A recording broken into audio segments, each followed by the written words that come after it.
দর্শক, এই মুহূর্তে আমরা রাজধানীর 0 পয়েন্ট বায়তুল মোকাররম এলাকায় যেতে চাই মার্চ ফর গাজা কর্মসূচি পালনে। সেখানেও বিএনপি সহ বিভিন্ন রাজনৈতিক দল অংশগ্রহণ করেছে। সহকর্মী রিয়াজ রায়হান আছেন সেখানে। রিয়াজ, যেমনটা বলছিলাম, তাজনুর জানাচ্ছিলেন ঢাকা ইউনিভার্সিটির আশেপাশের অবস্থা।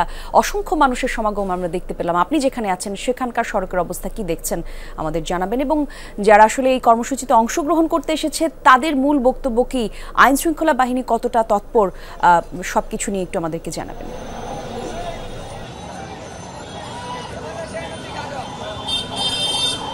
ফলে সমাবেশটি কিছুক্ষণ আগে শেষ হয়েছে, যে সম্মিলিত ঘোষণাপত্র সেটি পাঠানোর মধ্যে সমাবেশটি শেষ হয়েছে। শেষ হওয়ার পরে যারা যোগ দিয়েছেন এই march for Gaza Palestine solidarity মুভমেন্টের আয়োজনে, সেখানে তারা সেই অংশগ্রহণ শেষে এখন বাড়ির পথ ধরেছেন। আমি যদি একটু দেখাতে চাই যে মানুষের স্রোত নেমেছে, যেমনটি সকাল থেকে স্রোত নেমেছিল সোহরাওয়ার্দী উদ্যানের দিকে, তেমনি আবার বাড়ির ফিরতি পথে মানুষের ঢল নেমেছে। এবং তারা যেখান থেকে এসছে, বিশেষ করে যেহেতু এই 0 পয়েন্টটি রয়েছে, 0 পয়েন্ট দিয়ে ঢাকা দক্ষিণাংশ থেকে ঢাকা দক্ষিণাংশ পাশাপাশি নারায়ণগঞ্জ, নরসিংদী, চাঁদপুর, কুমিল্লা বা ব্রাহ্মণবাড়িয়া এইসব এলাকা থেকে অনেক মানুষ এসেছেন এই মার্চ ফর গাজায় বা ফিলিস্তিনিদের পক্ষে সংহতি প্রকাশ করার যে সমাবেশ সেখানে যোগ দিতে। এবং তারা ফিরে যাচ্ছেন। তারা যেটি বলছেন যে এখন প্রয়োজন, যেহেতু বাংলাদেশ পুরো সোহরাওয়ার্দী উদ্যান, যেমনটি বলা হচ্ছিল যে পুরো একখণ্ড ফিলিস্তিনের রূপ নিয়েছিল পুরো সোহরাওয়ার্দী উদ্যান, বলতে গেলে পুরো বাংলাদেশ আজকে একখণ্ড ফিলিস্তিনের রূপ নিয়েছিল। সেভাবে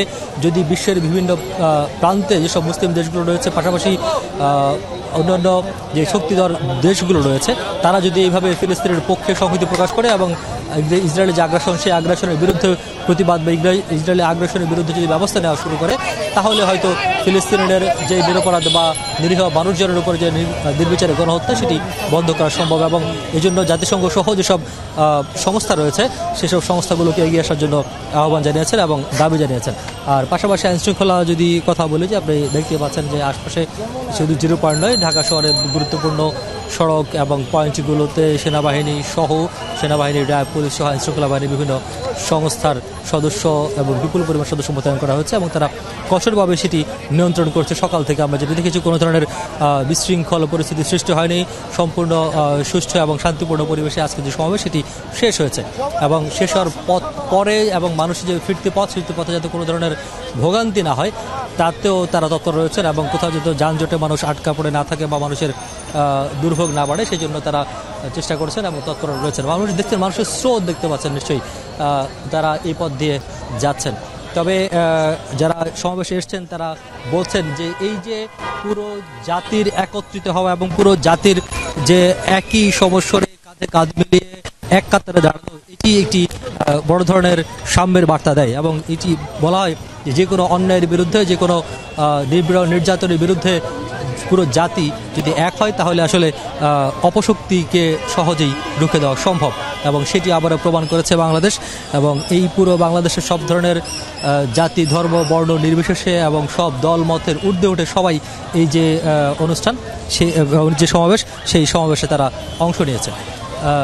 আমরা একটু দেখাতে চাই যে সচিবালয়ের রাস্তাটি যদি আপনি দেখান একটু উপর থেকে, এই সচিবালয়ের পুরো রাস্তা এখান থেকে একেবারে যদি বলা হয় যে দোয়েল চত্বরের আগের যে মোড়টি রয়েছে, সেই হাইকোর্টের মোড় পর্যন্ত যতটুকু চোখ যায় ততটুকু শুধু মানুষ আর মানুষ। এবং তারা ফিরছেন বাড়ির পথে। মূলত এখান থেকে একটি বার্তা নিয়ে যাচ্ছেন যে এই যে ইসরায়েলি আগ্রাসন এবং এই যে ফিলিস্তিনের নির্যাতিত নিপীড়িত মানুষের পাশে দাঁড়ানোর যে অভিব্যক্তি এবং মানুষের দ্বিতীয় সশরীরে তাদের পক্ষে যুদ্ধ করা বা তাদের পক্ষে অংশ নিতে পারার যে বেদনা, সেটি থেকে তারা এখানে অংশ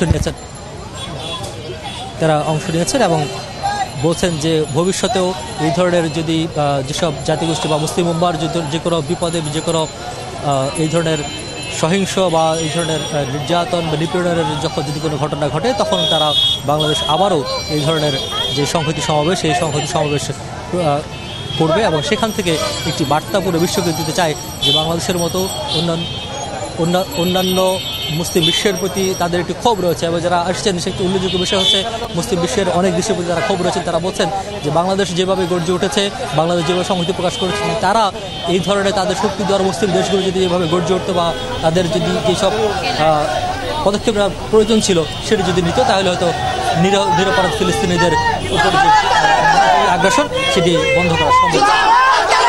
অনেক ধন্যবাদ আপনাকে রিয়াজ।